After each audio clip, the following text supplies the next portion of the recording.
मशहूर शाहीन इदाराजात इस वक्त सुर्खियों में आया जब इस इदारे के सरबराह अब्दुल कदीर ने अपने इदारे में मौजूद बेज़ाबितगियों पर उठने वाले सवालात का जवाब देते वक्त बरहमी का शिकार हुए और शिकायत गुजार के साथ बदतमीज़ी करते हुए देखे गए, जिसकी वीडियो सोशल मीडिया पर तेज़ी के साथ फैली और इस मामले में नेगेटिव और पॉजिटिव राय सामने आने लगी। ऐसे में बेंगलुरु के मशहूर समाजी कारकुन आलम पाशा ने शाहीन इदाराजात की बदउनवानियों को लेकर एक प्रेस कॉन्फ्रेंस की थी, जिसके जवाब में शाहीन इदारे के सरबराह अब्दुल कदीर ने भी प्रेस कॉन्फ्रेंस करते हुए आलम पाशा के खिलाफ हितक इज्जत मामला दर्ज करने की बात कही है।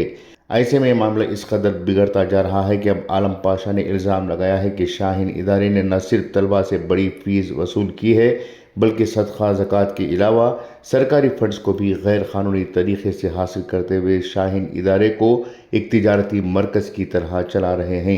आलम पाशा के साथ मारूफ समाजी कारकुन मुजाहिद अली बाबा और सैफुल्लाह नईम ने भी शाहीन इदारे की बदनज़मी पर सवालात उठाते हुए एक प्रेस कॉन्फ्रेंस की है। ब्यूरो रिपोर्ट, इनकलाब न्यूज़, बेंगलुरु। है आज पी उस्मान साहब एडवोकेट के जरिए ये नोटिस हम भेज दिए हैं, रजिस्टर्ड पोस्ट भेज दिए हैं और 3 दिन के अंदर अंदर इसका जवाब ना दें और माफी ना मांगे, मीडिया के सामने माफी ना मांगे तो हम जो है फौरी नेक्स्ट एक्शन लेंगे। किसी भी सूरत में इसको हम अब नजरअंदाज करने के मूड में नहीं है। और क्या क्या ही पता नहीं, मुसलमानों के पूरे 90% इदारे एजुकेशनल बनाए हैं। ये जरूरी है, नहीं बोल रहा हूं मैं, ये जरूरी नहीं है तो आप ये भी नहीं पूछते मुझे आलम पाशा क्यों नहीं बनाया। तो आलम पाशा बनाना हो तो मौलाना अबुल कलाम स्कूल को बनाएगा, मोरारजी देसाई स्कूल को बनाएगा, वहां पे आप लोगों के बच्चे पढ़ेंगे। एक छोटे ऑफिसर के बच्चे पढ़े 1.5 से 2 लाख रुपए क्यों पैसा पढ़ते हैं अपने शाहीन में, वहां प्रेस्टीज बनाया गया।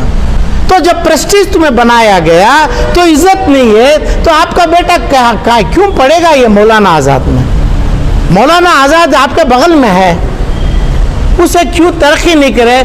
हानेरेबल मिनिस्टर रिस्पेक्टेड जमीर अहमद जवाब नहीं देंगे क्या, और रहीम खान जवाब नहीं देंगे क्या, और मुझे क्यों सुनना है जवाब कोई एक हानेरेबल गुल्लक क्या नाम अब्दुल कदीर साहब का। और गुल्लक का जो सवाल है अरे भाई पुलिस है यहाँ बेगर है, अरे बेगर खड़ा है तो उसको पकड़ते हैं, डिप्टी कमिश्नर ऑर्डर करते हैं इसको अरेस्ट करो, जेल करो।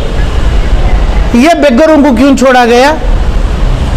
अरे भाई क्यों छोड़ा, किसका हक लेता है तू? अरे मैं बाप हूं, मेरा दर्जा गरीब का बाप है आलम पाशा। जब गरीब का हक लेता है तो हम पूछेगा नहीं क्या?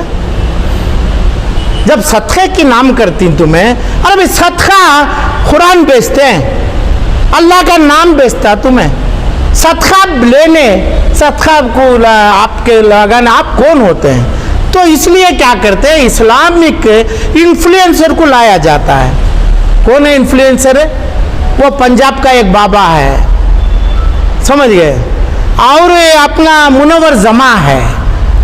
सूरत पर लानत नहीं होती है लोगों को, और वली रहमानी है, और आपका काम करते हैं, आपको अल्लाह देता है, आपकी तकदीर दिया है। ये लोग क्यों जरूरी है आपको? क्योंकि इस्लाम में नहीं है ये। इस्लाम में जो है अच्छाई देख के आए, अच्छाई देख के मजहब बदले, यही तो है। तो ये लोगों को क्यों रखे आप? और ये पैसा कहाँ? और मुझे चाहिए तो पूछो ना, इसको पुलिस का रिपोर्ट लाओ, वली रहमानी को कितना पैसा दिया गया, जमा कौन लिया, जमा को कितना पैसा दिया गया, ये अपना पंजाब का रहमान बाबा, पंजाब बाबा, लुधियाना बाबा, तो उसको कितना पैसा है? वो पैसा कहाँ का, कितने साल के पहले और कहाँ थे मेरे भाई जिसका नाम बोलने का रोक लगाए है मुझे? आपके माली हालत क्या थी और आज क्या है? और आज के आप विंडसर मैनर, शैंग्रीला, छोटे होटल्स आपके, वहाँ पे आपकी मीटिंग करते हैं, क्या करते हैं? तो सरकारी पैसा है तो सरकार जेल को जाने दो, सरकारी जाना है। मैं विरोध का मेरा है सरकार of health department, principal secretary and सरकार ऑफ एजुकेशनल डिपार्टमेंट और माइनॉरिटी वेलफेयर डिपार्टमेंट। तो कहाँ कहाँ पैसा 5 से 15 करोड़ रुपए बगैर चीफ मिनिस्टर के अप्रूवल दिया गया? क्यों नहीं ऑनरेबल मिनिस्टर इसको सवाल पूछे? तो मेरा पहला कंप्लेंट जो डाला हूँ, ये कंप्लेंट की कॉपी है, तो मिनिस्टर ये the principal secretary to government minority को डाला हूँ।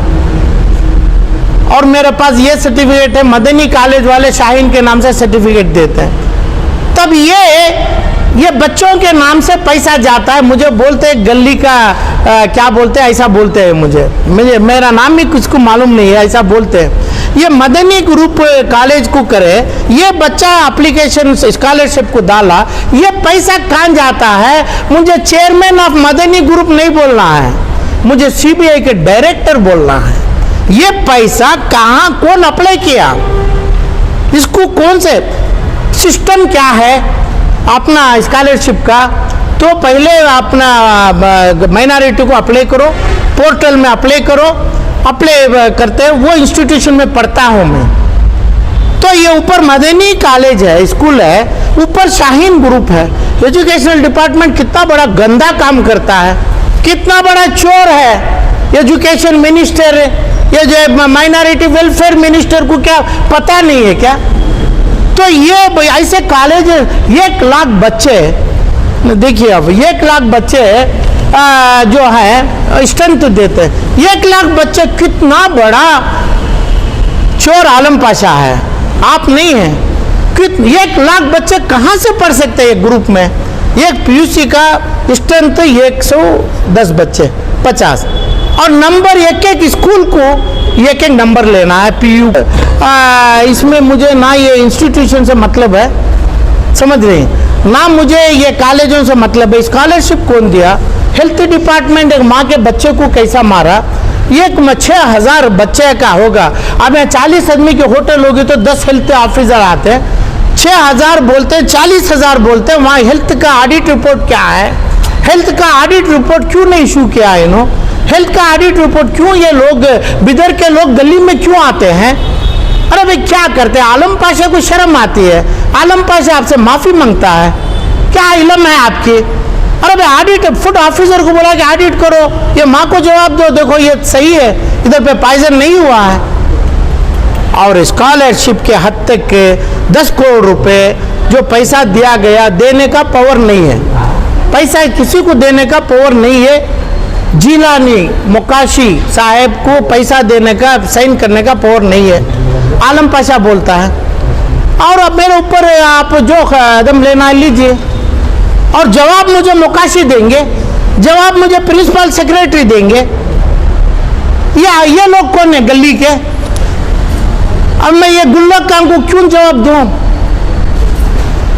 और मेरा जो ये लेटर है, जो मेरा मुझे क्या लीगल कार्रवाई उठाए मुझे मालूम नहीं है, मुझे पता नहीं है ये क्यों ऐसा काम करते, पता नहीं है 3 दिन का।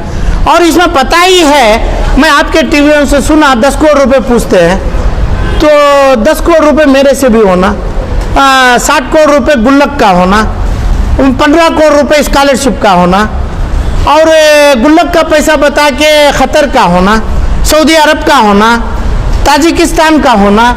तब क्या मुसलमान को ये ख्वाहिश कहाँ से आ गई? मेरे पास 10 करोड़ हैं, वो भी आप छीन लीजिए, हम दे देता है। और ना गरीब को छोड़ा, ना बच्चों के माँ बाप को छोड़ा, ना गरीब का बच्चा अबू कलाम आज़ाद स्कूल में, अबुल कलाम में पढ़ना है, मोरारजी देसाई में पढ़ना है। ये बंद क्यों किया? माइनॉरिटी डेवलपमेंट वेलफेयर डिपार्टमेंट और एजुकेशनल डिपार्टमेंट, ये जब होते हुए इनको चलाने पैसा क्यों दिया? उधर पे इन्वाइट क्यों नहीं किए? अरे भाई ये जरिया जो बदनाम आदमी मदरसे वाले हैं उनको क्यों नहीं अपना अरेस्ट करके सही लोगों को इन्वाइट करो ना?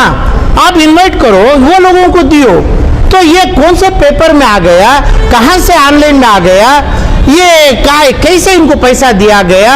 ये जो अरबिक अडॉप्शन जो है गवर्नमेंट टीचर्स को अपॉइंट करना, ये इंग्लिश टीचर मदरसों में, ये इनके अख्तियारी क्या है। क्या एजुकेशनल मिनिस्टर, सेंट्रल के लॉ मिनिस्टर, इनको क्यों ये अख्तियारी दिया गया।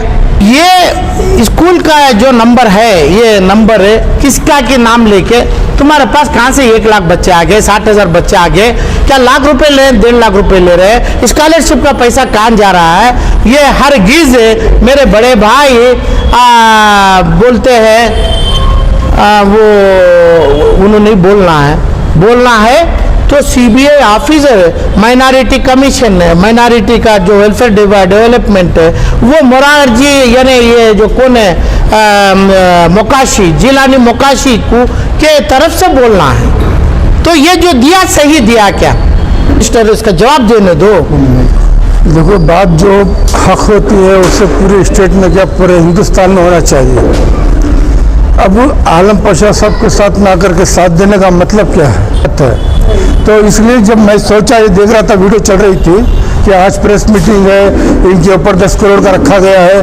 अगर हक बात कहने के लिए कोई 10 करोड़ रख सकता है, जो चोरी किए हुए उनके ऊपर कितने करोड़ रखना चाहिए, ये बात तो होना चाहिए ना। अब जितने भी यहाँ वफादार बैठे हुए हैं, ये कौन दूध के दूल्हे हैं, वो भी तो बताओ। सियासत के अंदर कौन माँ का लाल ऐसा है जो अपने आप को साफ दिखाने की कोशिश करता है, बताओ मुझे। सब तो लगे हुए हैं अंदर, तो जो लगे हुए हैं उनके बारे में आवाज़ उठाना गलत है क्या। खैर, एक इंसान जब आवाज़ उठा रहा है, अब उसके पीछे कोई 10 क्या मानहानि का केस जब उसने करने की बात कर रहा है, तो हमें फ़ौरन आ गए। अब शाहीन की बात कुछ महीने पहले वो मिस्टर अशरफ उन्हें उठा रहे थे, उनके साथ उबैदुल्ला शरीफ उठा रहे थे। अब वहाँ पर भी फिर कुछ दिनों तक बात चली, वो नहीं, अरे भाई उन्होंने सबके ऊपर लेंदे। क्या होता है, एक पुरानी कहावत है, गड़े मुर्दे मत उखाड़ो, तो मैंने छेड़ लिया है तो फिर पीछे से आएगा। कौन कौन इसके पीछे है, कहाँ से बुनियाद है, कौन कौन इसके अंदर इन्वॉल्व हुए, ये सारी चीज़ आना शुरू हो जाएगी। ये उन्होंने छेड़ करके अपने ऊपर, मैं समझता हूँ, कुल्हाड़ी मार ली। बस कमज़ोरों की पहचान है, बोलेंगे हम तुम्हारे ऊपर 10 करोड़ का वो लगा देंगे, नहीं तो माफ़ी मांगो। माफ़ी क्यों मांगना है, लगाओ ना 10 करोड़ का चार्ज। माफ़ी 10 करोड़ की नहीं, एक लगाओ 10 करोड़ की माफ़ी, 10 करोड़ का चार्ज, फिर बात कर लेंगे, कोर्ट में बात करेंगे, कहाँ बात करना बात करेंगे। और कहते हो 10 करोड़ का मानहानि करेंगे, नहीं तो माफ़ी मांगो। ये दो बातें नहीं हो सकती, या तो ऐसा आ जाओ या तो वैसा आ जाओ, या तो तुम पीछे हट जाओ, ये बात है। पाशा को उनको गया है, उन्होंने जो पूछ रहे हैं वो लेना क्या, केस चल रहा वो करना, उनकी जो सबसे पहली कमजोरी का है। 10 करोड़ भी नको तो माफ़ी मांग डाल तो हम फ्री करवा लोग हैं। अब सवाल यहाँ जो है उनसे डायरेक्ट नहीं है, हुकूमत से आलम पाशा लड़ रहे हैं। तो इसमें क्या होता है, को बोले तो वापस लेने का हमारी नज़र में ये नहीं है। फिर वो बोले तो इन पैसे की जोर के ऊपर डरा को इस तरीके से आलम पाशा को रखे हैं, तो दूसरे कौन से अदारे में जो अपोजिशन कुछ चाहता उनके जो हो रही है उन्हें कौन बताता तुम ना। तो हर अदारे अपनी मनमानी करती। तो ये सवाल से जो है आलम पाशा को मेरी ये है कि इन्हों माफ़ी नहीं मांगना, कोई गलत काम इन्होंने नहीं करे हैं, इन्होंने जो पूछे उसका जब गवर्नमेंट देते आलम इन्हों कई गाजारी बीच में पहले इन्हों जो सवाल पूछी वो गवर्नमेंट से, गवर्नमेंट इस तरीके से कर सकती है क्या को पूरे कर्नाटका के बच्चों का, मुसलमान बच्चों के पैसा इन्होंने एक जने हड़प कर दो, इनके इसमें ले ले को इन्हें नाम कमा लेती है को बोले तो कैसा हो। इन्होंने नाम शाहीन का लिया है, इस वजह से उन्होंने जवाब दिया हो भाई शाहीन का लिए, शाहीन के तरफ से इतना एप्लीकेशन गया सो, अब इसके अंदर मदनी का जो है शाहीन के तरफ से इतना गया सो, इन्हों दूसरे नाम रख लेकिन इनको मालूम है अगर को बोल कि इनका इन्फ्लुएंस है अगर को बोल को इन्होंने 100 तरफ से जो सबका लपट लगे इन्हें एक जने ले लिया बोले तो दूसरे अदारे से चला रही है, दूसरे काम करने वाले बोले क्या पूरा कर्नाटका इन्होंने शाहीन को दे डालती क्या तुम्हें, दूसरे को छोड़ डालो, सब बंद करवा लो, एक जने को दे डालो उन्हें चला लेंगे। जब हर एक आदमी का हक है नहीं क्या, खाली बिदर और बेंगलुरु 2 छः क्या इनको, दूसरे स्टेट के अंदर दूसरे में काम नहीं कर रही, उनको जो ये वो वहाँ नहीं पहुँचना पैसा, तो दूसरे का तुम्हें हक मार को खाली तुम्हें ले ले को, जब उनको पूछे तो तुम्हें 10 लाख का करोड़ का तुम्हें उनको बता डाले, तो दूसरे ना जो उधर जो उठाने आप देखो परसों वो हुबली से भी एक आया 20 करोड़ रुपए तो मैं देना हिंडसगिरी के ऊपर है। अब ऐसा डर को उन्होंने हिंडसगिरी पे पैसे हिंगर को बोल के उन्होंने भी खामोश बैठ गया, तो कौन आवाज़ उठाना तो। परसों हुबली का आकर है ना, हिंडसगिरी के ऊपर 20 लाख का है ना, इन्होंने खाली ये होने के बाद से फिर परसों पैसे ऐसे वक्फ बोर्ड को बंदाल को, अब फिर इन्होंने फिर और 20 साल से खाले को बैठी, 20 साल का हिसाब नहीं, तो हर अदारे के अंदर वो हो जा रहा है। तो इस तरीके से हमारी ख्वाहिश क्या है, तो आलम पाशा का अल्लाह ताकत भी दिया है, इल्म भी दिया है, तो सब कुछ है। इन्हों जो है वो पूरा केस लड़ना, ये हमारा जो है शाहीन के ऊपर नहीं है, जो हुकूमत इस तरीके से कर रही है वो। आलम पाशा एक शख्सियत नहीं है, यह आने वाले नई पीढ़ी का एक सवाल और एक सोच है।